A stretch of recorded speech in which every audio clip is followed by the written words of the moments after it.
Hi hello నమస్తే good evening. ఇవాల్టి evening live షోలో ఆల్మోస్ట్ ఎవ్రీ డే ఈ లైవ్ షో కంటిన్యూ చేయాలన్నది నా ఆలోచన. సరే, ఎంతవరకు మనం హైదరాబాద్లో ఈ టైంకి ఇక్కడే ఉండి ఆఫీస్లో ఉండి చేయగలుగుతామన్నది చెప్పలేం. బట్ మ్యాక్సిమం అయితే చేయడానికి ప్రయత్నం చేస్తా. ఏదో ఒక అంశాన్ని మీ ముందుకు తీసుకొచ్చే ప్రయత్నం చేస్తా. సో ఇందులో ప్రధానంగా ఇవాళ మనం మాట్లాడుతున్నది తెలంగాణ హైకోర్టు ఒక సంచలన ఆదేశం జారీ చేసింది, ఒక సంచలన ఆర్డర్ ఇచ్చింది. తక్షణమే హైడ్రా కమిషనర్ రంగనాథ్ని తొలగిస్తూ నిర్ణయం తీసుకోవాలి అని తెలంగాణ ప్రభుత్వ ప్రధాన కార్యదర్శికి ఆర్డర్ ఇచ్చింది. ఎందుకు రంగనాథ్ని అంటే ఆ పదవి నుంచి తొలగించమని చెప్పిందంటే, ఆయన కోర్టుని ధిక్కరించిండు. దాదాపు 60కి పైన ఆయన మీద కంటెంప్ట్ కేసులు ఉన్నాయి. మీరు గతంలో సోమేష్ కుమార్ అనే ఒక ప్రభుత్వ ప్రధాన కార్యదర్శి మీద ఆనాడు ఆయన అధికారిగా పనిచేసిన సిఎస్గా పనిచేసిన ఆయన మీద 400కు పైన కంటెంప్ట్ ఉండే. కానీ ఆ రోజు ఆయన చెప్పిందే వేదమైంది. ముఖ్యమంత్రి తర్వాత ముఖ్యమంత్రిగా మారిపోయింది. పెద్ద దొంగ సోమేష్ కుమార్. టీలు కాఫీలే దాదాపు 8 కోట్లు తాగి తిన్నాడు. పెద్ద ఎత్తున భూముల కబ్జాలకి రకరకాల వాటికి పాల్పడ్డాడు. అదొక ఎపిసోడ్ ఆ గవర్నమెంట్లో. అంటే ప్రభుత్వంలో పనిచేస్తున్న అధికారులకి ఇది కామన్గా మారిపోయింది.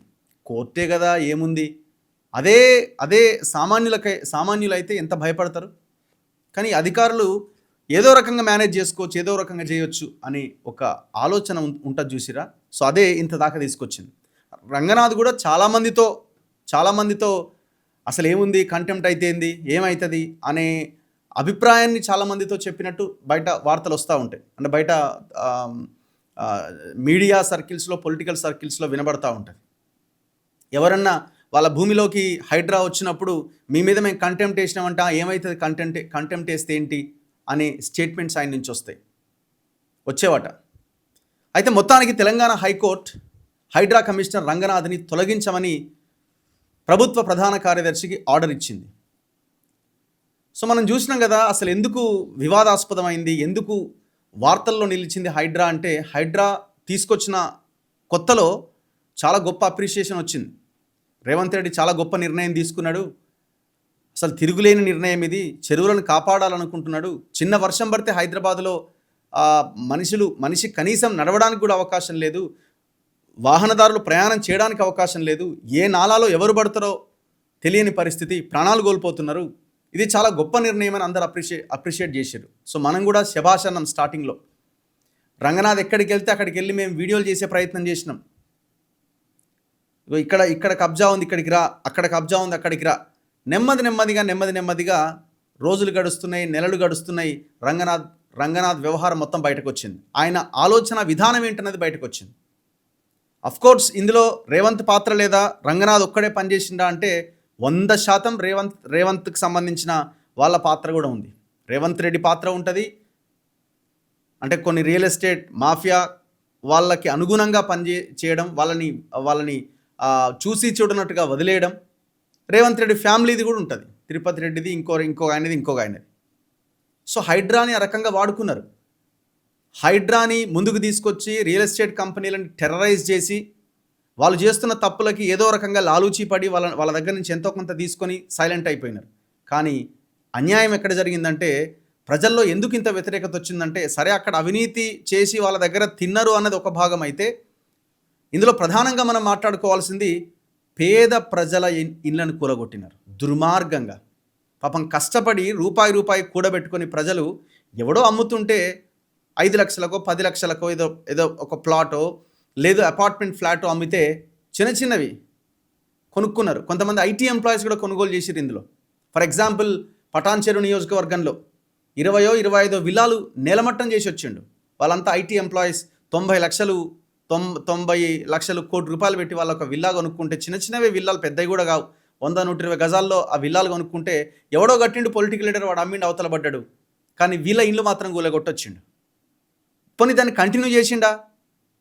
అదే అమీన్పూర్, అదే పటాన్ చెరు నియోజకవర్గంలో ఉన్న వేరే కబ్జాల మీద పడ్డా? నేను చెప్తా, లిస్టు చదువుతా ఎంత పెద్ద లిస్ట్ ఉందో. మరి వాటి మీద ఏమైనా యాక్షన్ తీసుకుండా? No action. అవన్నింటిని చూసి వచ్చిండు. మరి ఏం లాలుచో ఏం చేసిండో ఏడ చేయి జాపిండో తెలియదు, కానీ అన్నిటి నుంచి బయటకు వచ్చిండు. మనం హైడ్రా వచ్చిన ఆన్ ఫస్ట్ డే నుంచి క్వశ్చన్ చేస్తున్నాం, ఎక్కడా వెనక్కి తగ్గలే. ఆన్ ఫస్ట్ డే ఎంత భయంకరమైన అలిగేషన్స్ మన మీద కూడా పెట్టిండంటే మామూలు విషయం కాదు. 50 లక్షలు వాడెవడో వర్టెక్స్ వర్మ అనేవాడి దగ్గర ఆల్రెడీ ₹1,00,00,000 తీసుకున్నారు, తర్వాత 50 లక్షలు డిమాండ్ చేశారని అలిగేషన్ పెట్టిండు. పేట్ బషీరాబాద్ పోలీస్ స్టేషన్లో ఒక కేసు పుటప్ చేయించిండు. మరి ఏమైనా కేసు, మరి 50 లక్షల కేసు తేలుస్తలేవు ఏమైందని ఎవ్రీడే మనం అడుగుతుంటే ఆ పేట్ బషీరాబాద్ సిఐ ఏమో అండర్ ప్రాసెస్ అంటాడు. ఎవరైతే కేసు పెట్టిరో ఆమె రావట్లేదు, ఆ చైతన్యారెడ్డి అనే మహిళ రావట్లేదు, మాతో మాట్లాడట్లేదని ఆమె పోలీస్ స్టేషన్కి రావట్లేదు అంటాడు. రంగనాథ్ నోరు మూసుకొని కూర్చున్నాడు, సైలెంట్ అయిపోయాడు. అన్ని అలిగేషన్స్ వచ్చినా అంత ప్రచారం చేసినా మనం ఎక్కడా కూడా వెనక్కి తగ్గకుండా పనిచేసినాం ఈనాటి వరకు. సో హైడ్రా ఎందుకు ఈ కన్స్ట్రక్షన్ దగ్గరికి రావట్లేదు, ఈ కన్స్ట్రక్షన్ దగ్గరికి రావట్లేదని ఆన్ ఫస్ట్ డే నుంచి మనం క్వశ్చన్ చేసినాం. ఇందులో ఇదొక దుకాణం కింద మారిపోయిందని చెప్పినాం మనం. ఇది ఒక దుకాణం, ఇది సింపుల్గా ఆ హైడ్రా ఆఫీసు ఒక దుకాణం కింద మారిపోయింది. సో అయితే ఎందుకు మనం ఇది మాట్లాడే ముందు అసలు ఎందుకు జరిగింది, అసలు రీజన్ ఏంటో చెప్పాలి కదా. ఎందుకు చాలామంది మీడియా ఛానల్ కూడా డిస్కస్ చేస్తున్నారు, మాట్లాడుతున్నారు, కానీ అసలు ఎందుకు రంగనాథ్ ఇంత సీరియస్ అయింది కోర్టు అనేది ఎవరు చెప్పట్లేదు. హైకోర్టు జస్టిస్ అనిల్ కుమార్ గారు ఈ కేసుని ఆయన బెంచ్ మీద ఈ ఆర్గ్యుమెంట్స్ జరుగుతున్నాయి. జస్టిస్ అనిల్ కుమార్ గారే ఈ ఆర్డర్ ఇవ్వడం జరిగింది. అయితే ఆర్డర్లో ఆయన ఏం మాట్లాడారన్నది నేను ఒక వీడియో చూపించే ముందు అసలు ఏం జరిగింది, ఈ కేసు ఏంటి. రంగనాథ్ ఇప్పుడు కొత్త కాదు, గతంలో హైకోర్టు ముందు దోషిగా నిలబడి నేను మళ్ళీ చేయను తప్పు, ఇంకా చేయను అది ఇది అనుకుంటా చాలాసార్లు తప్పించుకున్నాడు. గతంలో జడ్జ్ లక్ష్మణ్ గారు, శ్రవణ్ కుమార్ గారు చాలా సీరియస్ అయినారు.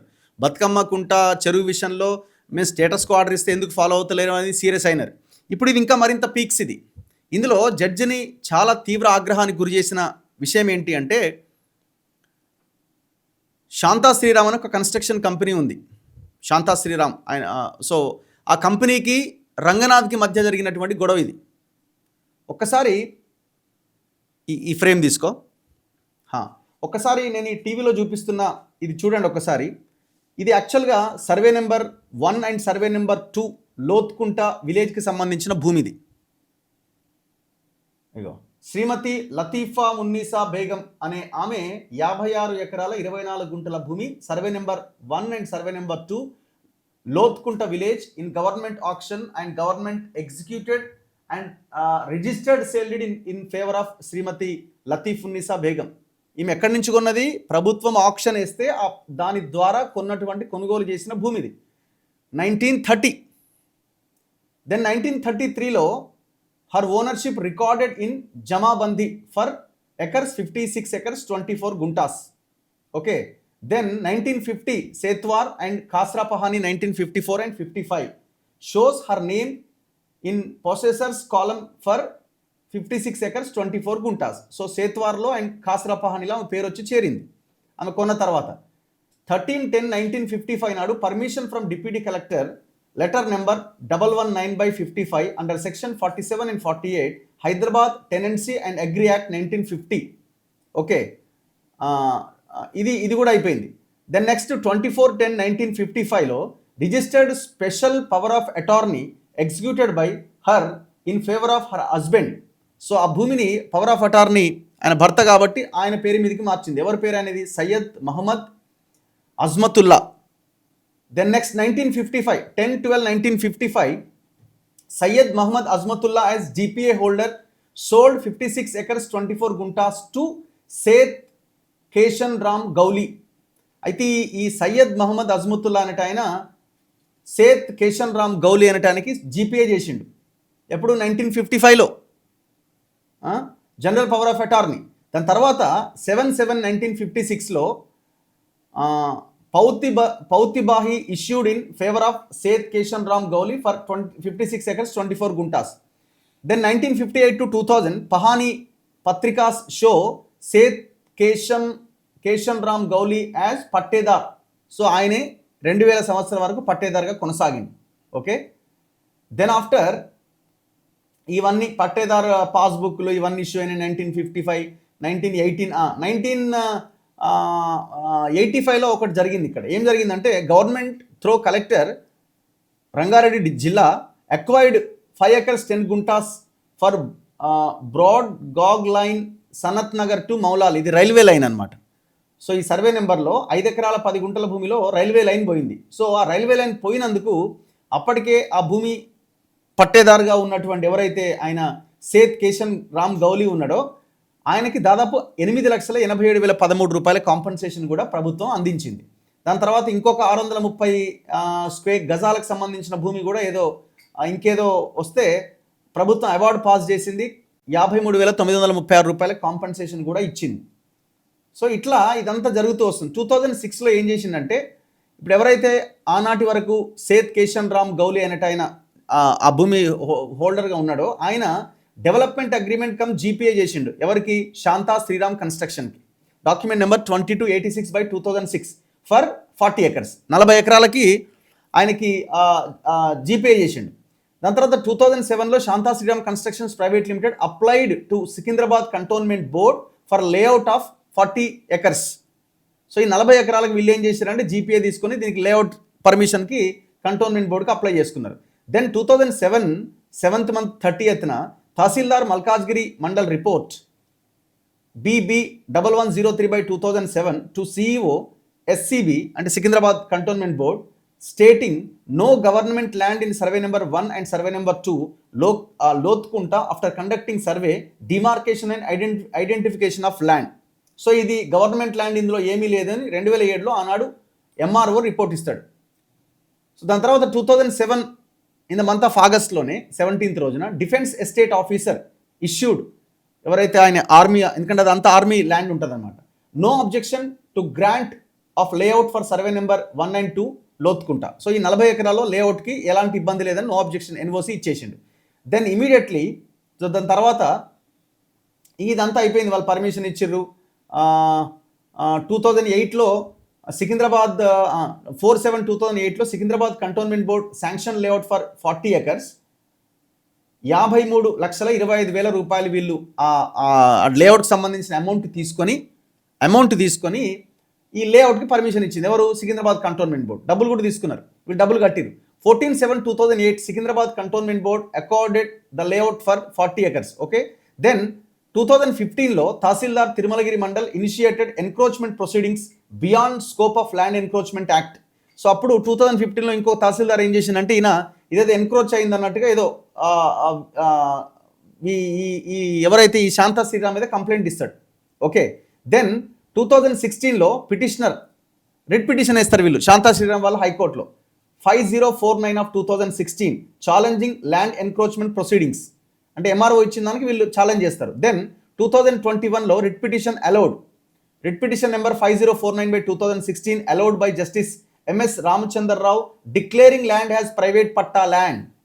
సో జడ్జి గారు తీర్పిస్తారు ఇది ప్రైవేట్ ల్యాండ్ అని. Set aside both MRO and RDO orders, restore possession to Shanta Sriram in 4 weeks, no interference with Shanta Sriram's possession, cost imposed on government and directed to pay 1 lakh to Shanta Sriram constructions private limited అని judge MS Ramachandra Rao garu ఈ order ఇస్తారు 2021 3rd month of 8th.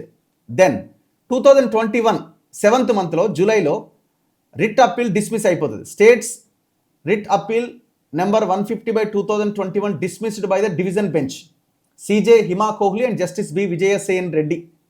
State was given liberty to file suit. Then 5/8/2021 first contempt వేస్తారు. 2021లో first contempt, Shanta Sriram file first contempt, ఎందుకంటే మళ్ళీ government enter అవుతుందని. దాని తర్వాత state issue demand draft 1 lakh rupees to Shanta Sriram towards cost under writ petition. So government ఏదైతే judge Ramachandrarao గారు 1 lakh rupees ఏదో ఫైన్ వేశారో ఆ 1 lakh rupees DD ద్వారా ఈ శాంతా శ్రీరామ్కి పే చేస్తుంది. మనకు క్లియర్ ఇక్కడ డీటెయిల్స్ ఉన్నాయి. దెన్ 2021 8th 10th రోజున ఇదంతా అయిపోయింది కదా.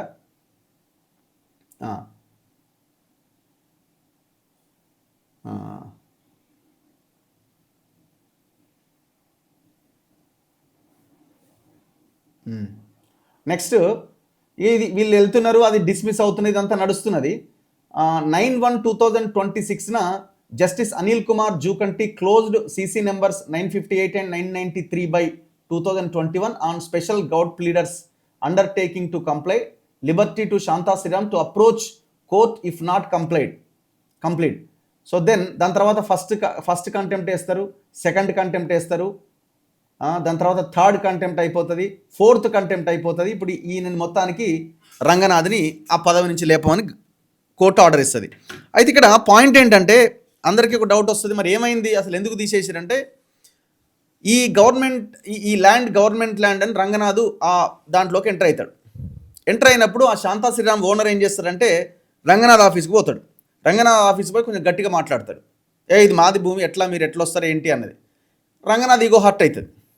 నువ్వు నన్నే బెదిరిస్తావా, నా మీదనే సీరియస్ అవుతావా, నువ్వు నా ఆఫీస్కి వచ్చి, నేను హైడ్రా కమిషనర్, నేను కూలగొట్టుడే నా పని, నేను నాకు ఇంతవరకు ఎదురు చెప్పినోడే లేడు అని ఆయన మీద ఆయన ఈగో హర్ట్ అవుతుంది. ఈయన కొంచెం అగ్రెసివ్గా మాట్లాడి బయటకు వస్తాడు. ఇక ఆ రోజు నుంచి స్టార్ట్. మళ్ళీ ఆ ల్యాండ్లోకి పోతే వీళ్ళు శాంతా శ్రీరామ్ వాళ్ళు ఫస్ట్ ఒక కంటెంప్ట్ వేస్తారు. కోర్టు అంటే బాబు పోద్దు బాబు వాళ్ళకి అని నాట్ టు ఇంటర్ఫియర్ ఆర్డర్ ఇస్తుంది. ఇస్తే మళ్ళా పోతాడు, మళ్ళా కంటెంప్ట్ వేస్తారు. కంటెంప్ట్ వేస్తారా, చెప్పినాం కదా పోవద్దని, మళ్ళీ పోవద్దు అని చెప్తారు. అయినా సరే కోర్టు తీర్పుని పక్కన పెట్టి, ఆర్డర్ని పక్కన పెట్టి మళ్ళీ పోతాడు. మళ్ళీ పోయినప్పుడు జడ్జి మూడోసారి వీళ్ళు మళ్ళీ కంటెంప్ట్ వేస్తారు కోర్టులో. మళ్ళీ వచ్చిండు సార్, మళ్ళీ ఎంటర్ అయ్యిండు, కోర్టు ఆర్డర్ని పక్కన పెట్టాను. అప్పుడు జడ్జి వెంటనే ఏమంటాడంటే వెంటనే ఆయన అరెస్ట్ చేయండి. ఒక అలవాటు పడ్డ నేరగాడి కింద మారిపోయిండు ఈ రంగనాథ్ అనే వ్యక్తి. ఒక ఐపీఎస్ పొజిషన్లో ఉండి కనీసం ఏం పని చేస్తున్నా కూడా ఆయనకు అర్థం కావట్లేదని చాలా స్ట్రాంగ్గా, అంటే కోర్టు హాల్లోనే ఉంటాడు రంగనాథ్ కూడా ఎదురుగానే. అప్పుడు అడ్వకేట్ జనరల్తో బతిలాడుకొని సుదర్శన్ రెడ్డితో ఆ అరెస్ట్ నుంచి మినహాయింపును కోరుతాడు సుదర్శన్ రెడ్డి. అప్పుడు సరే అరెస్ట్ నుంచి మినహాయింపు, కానీ మళ్ళీ ఇంకోసారి అందులో అడుగు పెట్టొద్దని చెప్తారు. అయిపోయింది కదా అక్కడితో. కానీ ఏం చేసిన రంగనాథ్ హైడ్రా అంటే మళ్ళీ థర్డ్ టైం కూడా మళ్ళీ ఎంటర్ అయ్యాడు. ఫోర్త్ టైం, నాలుగోసారి కూడా మళ్ళీ ఆ భూమిలోకి ఎంటర్ అయ్యండి. అంటే జడ్జి ఏమంటున్నారంటే మీరు ఒకవేళ మీరు ఒకవేళ గవర్నమెంట్ ల్యాండ్ అని మీరు డిసైడ్ అయితే, ఇంకోటి అయితే సుప్రీంకోర్టుకి వెళ్ళి స్పెషల్ లీవ్ పిటిషన్ వేసుకోండి, కొట్లాడండి. ఒకవేళ అది ప్రైవేట్ కాదు గవర్నమెంట్ ల్యాండ్ అన్నప్పుడు కొట్లాడే రైట్ గవర్నమెంట్కి ఉంటుంది కదా. మరి ఇప్పుడు ఆల్ ఆఫ్ సడన్గా ఇది ఒక్కటే ఎందుకు దొరికింది, మరి మిగతా ఎందుకు దొరకలే? సరే ఏదేమైనా ఒకవేళ అది కనుక మీరు చెప్పిందే నిజమైతే పదే భూమిలోకి పోవడం కంటే మీరు కోర్టుల ద్వారా దాన్ని ఆర్డర్ తెచ్చుకోవచ్చు కదా. ఆ ప్రయత్నం ఎందుకు జరగలే? అంటే ఎక్కడో దగ్గర లైన్కి వస్తాడని, ఎక్కడో దగ్గర బేరం కుదురుతుందని, అంతే కదా, అంతకుమించి ఏముంటుంది. ఇట్లా హైడ్రా ఫోర్త్ టైం కూడా ఇట్లా వెహికల్స్ వచ్చినాయి. నల్ల భూతం లెక్కనే ఉంటుంది. ఇది చూడగానే భయం అవుతుంది. వెహికల్ చూడగానే నల్లగా ఉంటుంది, దాని మీద తెల్లటి అక్షరాలతో కావాలనే వేసిర్రు. ఇది ఆయన అనే కదా నేను హిట్లర్ని, ముఖ్యమంత్రి అనే కదా నేను హిట్లర్ దగ్గర ఉండే ఒక కోర్ టీమ్ని హైడ్రా అంటారు, అందుకే ఈ పేరు పెట్టినా అని భయపెడతాను. వీళ్ళు చాలా డీటెయిల్డ్గా 21/7/2026 12:34 ఇట్లా వచ్చిర్రు అని వీళ్ళు మొత్తం డీటెయిల్డ్గా వెహికల్స్ ఇట్లా ఎంటర్ అయినాయి. ఇంకా ప్రూఫ్ చూపించడానికి ఇట్లా ఒక పేపర్ పెట్టి ఈ డేట్ రోజు కనబడుతుందిగా 21/7/2026 ఈ డేట్ రోజు వీళ్ళు ఇక్కడికి వచ్చిర్రు అని ప్రూఫ్తో సహా వీళ్ళ ఆధారాలతో కోర్టుకు పోయారు. మళ్ళీ కంటెంప్ట్ వేసారు, 4వ కంటెంప్ట్ వేసారు. Map showing HYDRAA vehicle movement in the subject land on 21/7/2026 at 12:37:47 PM అని ఇట్లా గూగుల్ మ్యాప్స్ అది ఇది పెట్టి మళ్ళా జడ్జి గారికి మళ్ళీ సబ్మిట్ చేశారు. ఇక జడ్జి గారు చూసుకోవాలి ఇక కథ ఎట్లుందంటే, ఆ రోజు ఏమన్నారంటే మళ్ళీ ఫోర్త్ టైము తక్షణమే ఇప్పుడు ఈయన మన మాట వింటలేడు, గవర్నమెంట్ అండ చూసుకొని రెచ్చిపోతున్నాడు, ఈయన ఆఫీసర్ అన్నది మర్చిపోయిండు, కోర్టులను మొత్తం పక్కన పెట్టిండు, కోర్టులు అన్న కూడా ఈయన గౌరవం లేదు, కాబట్టి ఆర్మీని రంగంలోకి దించాలి. ఈ నిర్ణయం కొంత కోర్టులు ఈ పని చేయకపోయినా కానీ తప్పదు, అడగాల్సి వస్తుంది. ఎందుకంటే పోలీసులు రాష్ట్ర ప్రభుత్వం చేతిలో ఉన్నారు, మరి ఎవరిని అడగాలి? ఆర్మీని అడగాలి కదా. అందుకే కేంద్ర హోంశాఖకి మెయిల్ చేయండి అని అక్కడే ఉన్న వాళ్ళని ఆదేశించి ఆయన డిక్టేట్ చేస్తూ ఆ మెయిల్ అండ్ ఆ మెసేజ్ అంతా పాస్ చేయించి ఇమీడియట్గా ఆయనని ఈ 10 మంది కల్నల్ స్థాయి ఆఫీసర్లని పెట్టాలి, అక్కడ ఈయనను తీసుకుపోయి ఆర్మీ బ్యారెక్లో పెట్టాలని ఒక ఒక స్టేట్మెంట్ ఇచ్చి ఇవాళకి ఆ కోర్టు కేసుని వాయిదా చేసిండు. ఇవాళ జరిగిన ఆర్గ్యుమెంట్ ఇది. ఇవాళ జరిగిన ఆర్గ్యుమెంట్లో ఏం చేసిండంటే ఆయన్ని పదవి నుంచి తొలగించాలి అని డైరెక్ట్గా ఆర్డర్ ఇచ్చేసిండు. ఇప్పుడు నేనేమంటున్నామంటే ఇది గవర్నమెంట్ ల్యాండా ప్రైవేట్ ల్యాండ్ కోర్టులో తేల్చాలి. గవర్నమెంట్ మీ చేతిలోనే ఉంది కదండి. ఇప్పుడు అదేదో ఇద్దరి మధ్య జరుగుతున్న డిస్ప్యూట్ కాదు. ఇద్దరు ప్రైవేట్ వ్యక్తులు కాదు కదా, గవర్నమెంటే కొట్లాడుతున్నది. గవర్నమెంట్ తరపునే హైడ్రా ఉన్నది కదా. ఇప్పుడు ఇది ఒక్కదాని మీద ఎందుకు పడ్డా నీకో హర్ట్ అయింది. ఇప్పుడు ఆడ ముఖీమని ఆడ పటాన్ చెరువులో ఒక ఆయన ఇల్లు కూడా కొట్టొచ్చాడు. ఆయన ఎప్పుడో 20-30 ఏళ్ళ కింద కట్టిండు. సరే అది కబ్జానో ఆయన మీద కూడా చాలా ఎలిగేషన్స్ ఉన్నాయి. ఆయన ఎందుకు ప్రధానంగా పోయి టార్గెట్ చేసినట్టు ఆయన ఒకరోజు పబ్లిక్లో ఆయన ఏదో గొడవ పెట్టుకున్నాడని ఆయన ఇల్లు కూడా కొట్టిండు. ఓన్లీ పర్టికులర్ దానికోసం పోయినాడికి. ఇప్పుడు ఒక ప్రభుత్వ అధికారికి ఎలాంటి రాగద్వేషాలు కానీ ఇంకోటి కానీ ఉండకూడదు కదా. అరే ఎన్ని ఇల్లు కూలగొట్టిండు అన్యాయంగా పాపం. ఇప్పుడు కూలగొట్టిన వాళ్ళందరి పరిస్థితి ఏంది? వాళ్ళ పోనీ ఏదేమన్నా లైన్లో తీసుకుపోయారంటే అది కూడా లేదు కదా. ఇప్పుడు మేము చెప్తాం వినండి. అయితే ఇప్పుడు మొత్తానికి ఆయన పదవి అయితే పోయింది.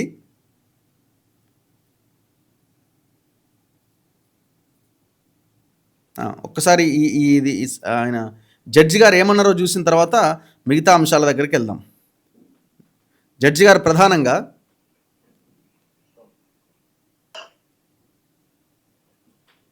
A number of GBOs come to the rescue of the organization. But it is also trade law that the need for restraint has to be utmost. Dictate చేస్తున్నమాట, ఆర్డర్ రాస్తున్నారు. The officers of Hydra have not realized this.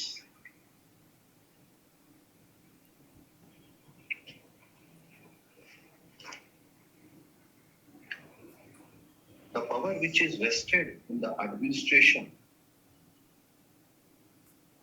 is very important. At the same time, it is the most dangerous kind of power. When used in an arbitrary manner, it affects the entire citizenry of the state.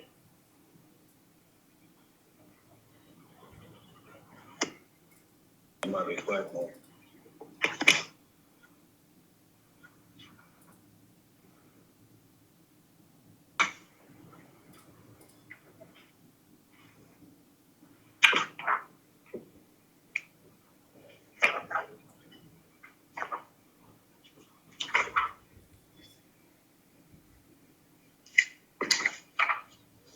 We had some more judgments, but couple of them are required more.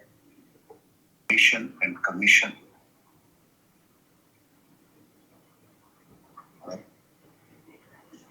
apparent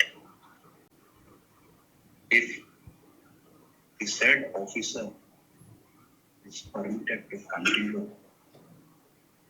in the post of Commissioner Hydra,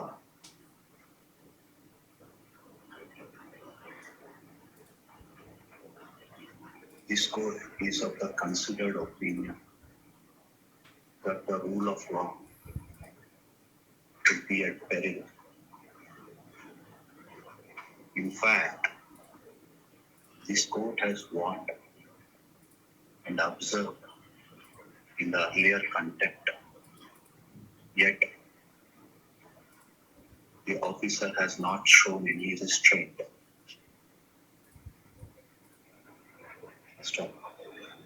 The Chief Secretary of the State Government is requested to find a suitable replacement of this officer as early as possible. This court is conscious of this observation which is being made. So చాలా క్లియర్గా ఏం చెప్పిందంటే as soon as possible, so త్వరగా మీరు ఆయన ప్లేస్ని replace చేయండి, ఒక ఐజీ స్థాయి అధికారితో రీప్లేస్ చేయండి అని చాలా స్పష్టంగా జస్టిస్ సునీల్ కుమార్ గారు చెప్పడం జరిగింది. అయితే ఇక్కడ మనం గమనించాల్సిన విషయం ఏంటంటే ఈయన యొక్క వ్యవహార శైలి, ఈ రంగనాథ్ గారి యొక్క వ్యవహార శైలి ముందు నుంచి వివాదాస్పదమే. ఈయన ఫస్ట్ ఈ పటాన్చెరు అమీన్పూర్ ఏరియాలో అడుగుపెట్టిండు. మొదటగా అక్కడ మీరు చూడండి, మేము అన్నీ తిరిగినాం. సాకి చెరువు అని ఉంటుంది ఇన్కార్ లేక్ సిటీ కబ్జా పైన. అక్కడ అన్నీ ఎప్పుడో రైతులు టీజీఐఏసీకి ఆనాడు ఏపీఐఏసీకి పరిశ్రమలు పెట్టుకోవడానికి ఇచ్చిన భూమిని మొత్తం లేపేసిండు వాడు. ఆ కంపెనీ వాడు ముంబై వాడు, కేటీఆర్కి సంబంధించిన బ్యాచ్ ఇదంతా. చెరువు మొత్తం కబ్జా పెట్టి తూములన్నీ కబ్జా చేసి కట్టిపడేసిండట. దీని మీద నో యాక్షన్. అర్బన్ రైజ్ అనే నిర్మాణ సంస్థ ఉంటుంది అమీన్పూర్ పెద్ద చెరువు దగ్గర. ఎఫ్టీఎల్ మొత్తాన్ని కబ్జా పెట్టిండు. There is no action. ఎంత భయంకరంగా అంటే అది మొత్తం నాలాని మొత్తం డైవర్ట్ చేసి కట్టిపడేసిండు. ఇంకా భయంకరం ఏంటంటే ఆ నాలా కూడా ఎవరి డబ్బులతో కట్టిండు? హెచ్ఎండిఏ నిధులతో కట్టిండు. ఇది కేటీఆర్ మానస పుత్రికనో మానస పత్రికనో ఏదో అంటారు దీన్ని. అర్బన్ రైజ్ అనగానే కేటీఆర్ పేరు వస్తుంది ఆడ. మరి రేవంత్ రెడ్డి మరి ఇవన్నింటిని సెటరైట్ చేయాలి కదంటే ప్రతి ఇబ్బందికి ఒక రేటు కట్టిండు కదా రేవంత్ రెడ్డి. ప్రతి ఇబ్బందికి ఒక రేటు కట్టుకున్నాడు. నన్ను జైలు వేసిరు ఓ రోజు రాత్రి గుంజుకపోయి, ఆయన ఆలోచన నన్ను జైలు వేసిరు గొర్ర గుంజుకపోయి, సో కాబట్టి దానికి ఒక రేటు. నన్ను ఆ రోజు తిట్టినావు, దానికి ఒక రేటు. నేను డ్రోన్ ఎగిరేస్తే తీసుకుపోయి జైల్లో పెట్టినావు, దానికి ఒక రేటు. ఇట్లా ప్రతి ఇబ్బందికి ఒక రేటు కట్టుకొని అమ్ముకున్నాడు. తనకు జరిగిన అవమానాన్ని, తనకు జరిగిన ఇబ్బందిని. కానీ ప్రజలు ఏమనుకున్నారు? గింత అవమానాల పాలైంది కదా, గింత ఇబ్బంది పడ్డాడు కదా, ప్రజలకు ఏమైనా చేస్తాడేమో అనుకున్నారు. అయిపోయాయి, 3 ఏళ్ళు అయిపోయాయి, ఇంకేముంది. ఇవన్నీ ఇగో అదిత్రి అనే ఒక నిర్మాణ సంస్థ ఉంటుంది. వాడైతే దగ్గర 7 తూములు, ఆ పెద్ద చెరువు తూములు మొత్తం కబ్జా పెట్టి కడుతున్నాడు. ఆడి దాకా వచ్చిండు, చూసిండు, ఇది డౌన్ స్ట్రీమ్, ఇది నేను ఈ పని చేయను అన్నాడు. అయిపోయింది, ఖతం. బంధం కొమ్ము చెరువు దగ్గర అవంతిక అని ఒక కన్స్ట్రక్షన్ కంపెనీ ఉంది. ఇవన్నీ పటాన్చెరు అమీన్పూర్లో. మొన్న ఆ మధ్య ఆయన గూడెం మహిపాల్ రెడ్డితో అంటుండు కదా, చెరువులను మొత్తం కబ్జా చేస్తే ఊరుకునే ప్రసక్తే లేదని. దొంగ అవన్నీ కబ్జా చేసిన ఆ దొంగనే ఇవన్నీ కబ్జా పెట్టింది. ఈ అవంతిక అనేటోడు మొత్తం నాలా మీదనే ఆఫీస్ కట్టిండు. ఈ అవంతిక వల్ల దాదాపు 200 నుంచి 500 ఇండ్లు మొత్తం మునిగిపోతున్నాయి వర్షాకాలం వస్తాయి. ఇది రంగనాథ్ కూడా తెలుసు. ఆడిదాకా పోయి వచ్చిండు, ఖతం, కాంప్రమైజ్ అయిపోయిండు. ఇట్లా ఎన్ని శంభునికుంట కబ్జా, అన్ని విజిట్ చేసిండు. ఒక్కదాని మీద చేయలే. సర్వే నెంబర్ 152, 153లో ఫ్లాట్లను పట్టా కింద ధరణిలో పేర్లు నమోదు చేసుకొని కబ్జా చేస్తున్నారు. దాని వెనకాల మీ హస్తం లేదా అని అడుగుతున్నారు. ఐలాపూర్ తాండా కబ్జాల విషయంలో ఇట్లా చాలా ఉన్నాయి. ఇవన్నీ గవర్నమెంట్ ల్యాండ్స్, చెరువులు, ఇవన్నీ. మరి వీటి సంగతి ఏంది? మేము ఇక్కడ నార్సింగి 2 అని చెరువు, ఎక్కడ మైహోమ్ అవతార్ పక్కనే నార్సింగి 2 అని ఒక చెరువు ఉంటుంది అక్కడ. వాడు చెరువు నడి సంద్రంలో కడుతున్నాడు, నడి చెరువులో కడుతున్నాడు. పెద్ద 45 అంతస్తుల కమర్షియల్, ఫినిక్స్ అనే కంపెనీ వాడు, సుమధుర పేరుతో. మరి వాని సంగతి ఏంది తేల్చలేదంటే నోరెళ్ళ పెడతాడు, సపోర్ట్ చేయడు. ఇప్పుడు ఇలా రేవంత్ రెడ్డి మూసి అంటాడు కదా పొద్దున్న లేస్తే. ఆ మూసి మీద శ్రీ ఆదిత్య అనే కంపెనీ వాడు మొత్తం కబ్జా పెట్టి కడుతున్నాడు. మరి ఏమైందా అంటే సపోర్ట్ చేయడు. ఇదే రంగనాథ్ అప్పుడు ఇది కబ్జా అని తేల్చి సైలెంట్ అయిపోయాడు. కారణం ఏంది? రేవంత్ రెడ్డి తమ్ముడికి అక్కడ ఒక 45 కోట్లతో ఒక విల్లా ఇచ్చిండు. విల్లా నెంబర్ 24 రాసుకోండి. వాస్తవం కాదేమో ఆయనకు చెప్పండి. ఆయన ఏమనంటే నేను నా భూమి ఉండే, ఆ భూమి ఎక్స్చేంజ్ కింద ఇచ్చినా అట్లా తీసుకున్నా అంటాడు. ఇక రేవంత్ రెడ్డి ముఖ్యమంత్రి తమ్మునికే విల్లా రాసిచ్చిన తర్వాత ఇక సైలెంట్గా ఉండకపోతే ఏం చేస్తాడు? హైడ్రా రంగనాథ్. ఎవరికి కావాల్సింది వాళ్ళు పంచుకుంటున్నారు. కానీ ఇప్పటి వరకు కూలగొట్టిన ఇండ్ల సంగతి ఏంది? ఇప్పటి వరకు నష్టపోయిన వాళ్ళ సంగతి ఏంది? మేము వాసవి కన్స్ట్రక్షన్ కంపెనీ గురించి మాట్లాడినాం. కోమటికుంట చెరువు ఎన్నిసార్లు పోయినాం? అక్కడ 4-5 సార్లు పోయినాం. దగ్గర రెండు టవర్లు మొత్తం చెరువులనే కట్టిండు. అధికారులందరినీ లోపలికి పిలుచుకొని మేనేజ్ చేసి దాదాపు 7-8 మంది అధికారులకు ఒక్కొక్కరికి 2 కోట్ల రూపాయలు ఇచ్చి విలేజ్ మ్యాప్ని, చెరువు యొక్క మ్యాప్ స్వరూపాన్ని మార్చిపడేసిండు. మొత్తుకున్నాం కదా, దాని మీద యాక్షన్ తీసుకుండా. ఈడ మైసమ్మకుంట, కామునికుంట చెరువులు, అవి కూడా వాటిలో కూడా అదే వాసవి నిర్మాణాలు చేస్తుంది. బిల్డింగ్ లెక్కి మరి వీడియోలు చేసినాం. యాక్షన్ తీసుకుండా దేని మీద యాక్షన్ తీసుకున్నావు నువ్వు? దొంగలతోని చేతులు కలిపి మాట్లాడిన మాలాంటి వాళ్ళ మీద కేసులు పెట్టడానికి ప్రయత్నం చేసినావు. కేసులు పెట్టించినావు, అలిగేషన్స్ పెట్టినావు. 50 లక్షలు తీసుకున్నారు, 1 కోటి రూపాయలు తీసుకున్నారని. ఏం తేల్చినావు? ఏం తేల్చలేదు కదా. దమ్ముంటే తేల్చామని సవాల్ చేసినాం మేము. దమ్ముంటే తేల్చమని సవాల్ చేసినాం. ఏది అయితే ఇప్పుడు పాయింట్ ఏంటంటే ఇదంతా ఒక వైపు అయితే ఇందులో ఒక కామెడీ పార్ట్ కూడా ఉన్నది. ఇప్పుడు ఇప్పటి వరకు రంగనాథ్ పైసలు ఇచ్చిన వాళ్ళ పరిస్థితి ఏంది? మళ్ళీ కొత్త ఆఫీసర్ వస్తే నేను కాపాడుతా, మీ చెరువు మీరు కట్టుకోరి అని హామీ ఇస్తే ఒకవేళ వాళ్ళ పరిస్థితి ఏంది? సగం పైసలు ఇచ్చి మళ్ళీ సగం పైసలు ఇవ్వలేదు, సగం పైసలు ఇంకోరికి ఇవ్వాలన్నా? ఒకవేళ అట్లాంటి పరిస్థితి ఎవరికైనా ఉంటే పెద్ద పెద్ద ఇప్పుడు ఎన్ని కంపెనీలు ఎంతెంత ఇచ్చినాయో. మళ్ళీ ఇప్పుడు కొత్త ఆఫీసర్ ఎవరు వస్తారో మేమేమంటున్నాం అంటే, ఇప్పుడు ఆయన కొత్తకోట ప్రభాకర్ రెడ్డి అని ఒక హానెస్ట్ ఆఫీసర్ ఉంటాడు.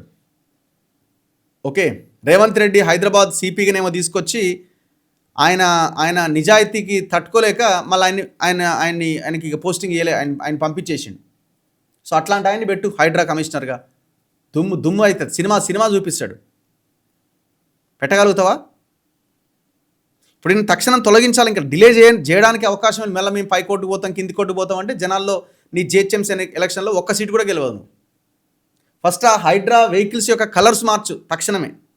ఏంది అది చూపించది? నల్ల కలర్ ఏంది అసలు? అది చూస్తేనే ఓ దయ్యం లెక్క ఉన్నది. బ్లాక్ కలర్ వెహికల్స్ వేసుకొని తిరగడం, జనాల్ని భయభ్రాంతులకు గురి చేయడం.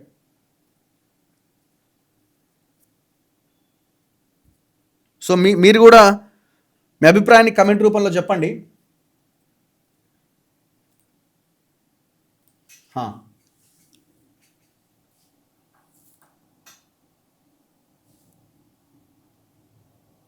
1980 ఇయర్స్ నుంచి ఇది జూమ్ చే కామెంట్స్. 1980 ఇయర్స్ నుండి చెరువులను రివ్యూ చేయాలి. చంద్రబాబు నాయుడు అండ్ వైఎస్ఆర్ టైంలో జరిగిన చెరువు కుంటల పైన, ల్యాండ్ గ్రాబింగ్ పైన రివ్యూ చేయాలి. ఖచ్చితంగా అన్నింటి మీద చేయాలా. జడ్జి గారికి thank you. Good evening sir, very good evening sir. ఇది ఇంకొక విషయం, ఇది చాలా నేను మర్చిపోయినా. ఫాతిమా కాలేజ్ గురించి ఏం చెప్పిండు? ఫస్ట్ ఏమో వాళ్ళకి ఇప్పుడు అకాడమిక్ ఇయర్ డిస్టర్బ్ అయిపోతుంది, సో అకాడమిక్ ఇయర్ అయిపోగానే మేము దాన్ని కూల్ చేస్తామన్నాడు. 2 అకాడమిక్ ఇయర్లు అయిపోయినాయి, 2 ఎండాకాలం సెలవులు కూడా పోయినాయి. మరి ఎందుకు చేయట్లేదు అంటే మానవతా దృక్పథంతో వదిలేసిన. మరి పేదోడు కష్టపడి కొనుక్కుంటే 5 లక్షలు 10 లక్షలు పెట్టి ఏదో కూలీ చేసి రక్తం చిందించేదో ఇల్లు కొనుక్కుంటే మరి అక్కడ మానవతా దృక్పథం గుర్తురాలేదా? ఊపిరి పీల్చుకోవాల్సిన సమయం ఇది. దరిద్రం పోయిందట. నువ్వు బీఆర్ఎస్కి అమ్ముడు పోయినావు. ఇదే పనిగా మనం దీనికి అమ్ముడు పోయినావు, దానికి అంతకుమించి మనం ఏం మాట్లాడగలుగుతాం? అంతకుమించి మీ ఇల్లు వచ్చి కూలగొడితే తెలుస్తుంది. మీ ఇల్లు వచ్చి కూలగొడితే అప్పుడు ఆ బాధ ఏంటి, ఆ పెయిన్ ఏంటి అన్నది తెలుస్తుంది. చేయాల్సిన పని చేయకుండా హైడ్రా జనాల ఇళ్ళ మీద పడితే ఏమొస్తుంది? Good decision. ధర్మము గెలిచింది రఘు గారు. ఎన్ని రోజులు ఉంటుంది ఇట్లా ఎగిరి పడితే? ఇప్పుడు ఒక రకంగా ఇది రేవంత్ రెడ్డి కూడా మంచిదే, కానీ మీ ఇంటెన్షన్ మంచిదైతే, అది కూడా మీ ఇంటెన్షన్ మంచిదైతే, కానీ మీ ఇంటెన్షన్ హైడ్రాని తీసుకొచ్చింది మంచి పని కోసం అని అయితే నేను అనుకుంటలేను. ఎందుకంటే ఇంత అరాచకం చేస్తే ఏ రోజైనా నువ్వు ఆపే ప్రయత్నం చేసినావా?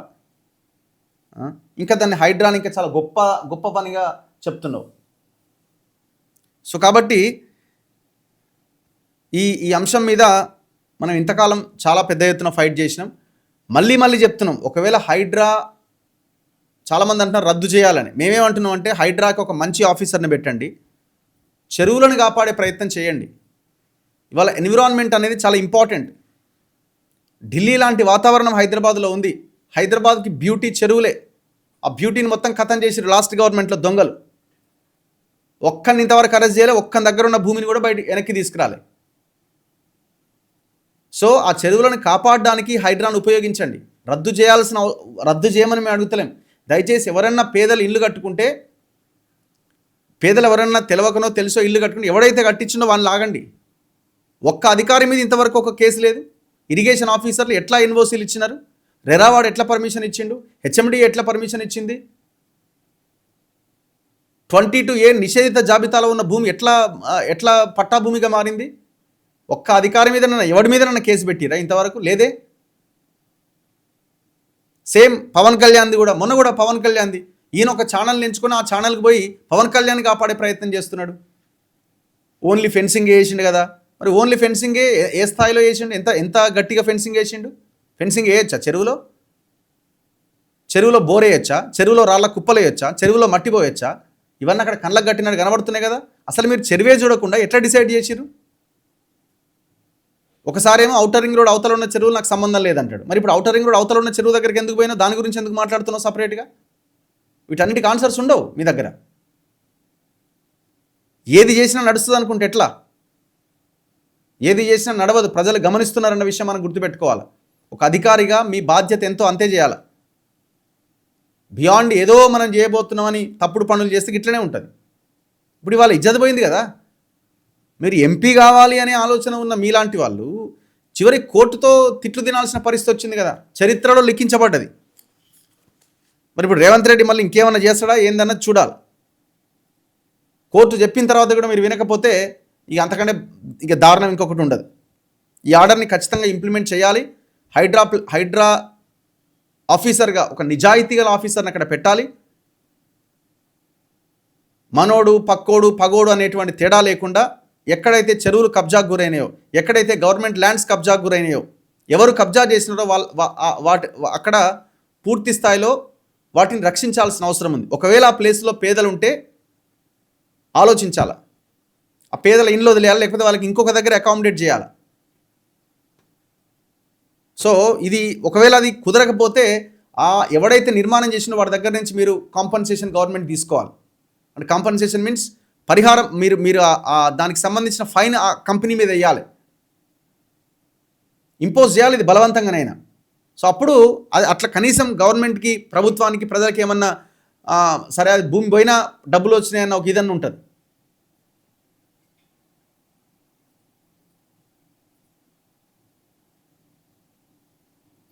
It's shame they can't do anything because of people like you అట. నువ్వు చెప్పరాదు మరి ఏందో, ఏం చేయాలో చెప్పరాదు? నువ్వేం చేయాలో చెప్పరాదు? మీరు ఏమంటున్నారు? సారీ లంగనాథ్, మీరు పాజిటివ్ పెడుతున్నారు, కామెంట్ నెగిటివ్ పెడుతున్నారు, అర్థం కాలేదు నాకు. మళ్ళీ తర్వాతనేమో రంగనాథ్ని తిడుతున్నట్టుగా. రంగనాథ్ ఎల్లు పోయి 6 పెట్టినావా 6 ఎల్లు పెట్టినావా ఏందో మరి. రఘు సార్ ఏసీబీకి పవర్ఫుల్ చేయాలి. ఎక్కడ ఏసీబీ? దొరుకుతున్న వాళ్ళంతా ఎటుపోతున్నారో అర్థం కాని పరిస్థితి. సర్వీస్ నుంచి రిమూవ్ చేయాలి. అసలు వాళ్ళని వదిలిపెట్టి పేదోళ్ళ వెంబడి పడ్డాడు యాదగిరి గారు అంటున్నారు. వాస్తవం ఇది.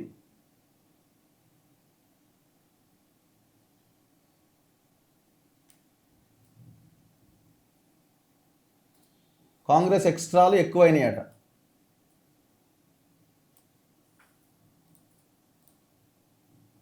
సో గవర్నమెంట్ ఇమీడియట్గా రెస్పాండ్ అవ్వాల్సిన అవసరం ఉంది. తక్షణమే ఆయన్ని ఆ పదవి నుంచి తొలగించాలి.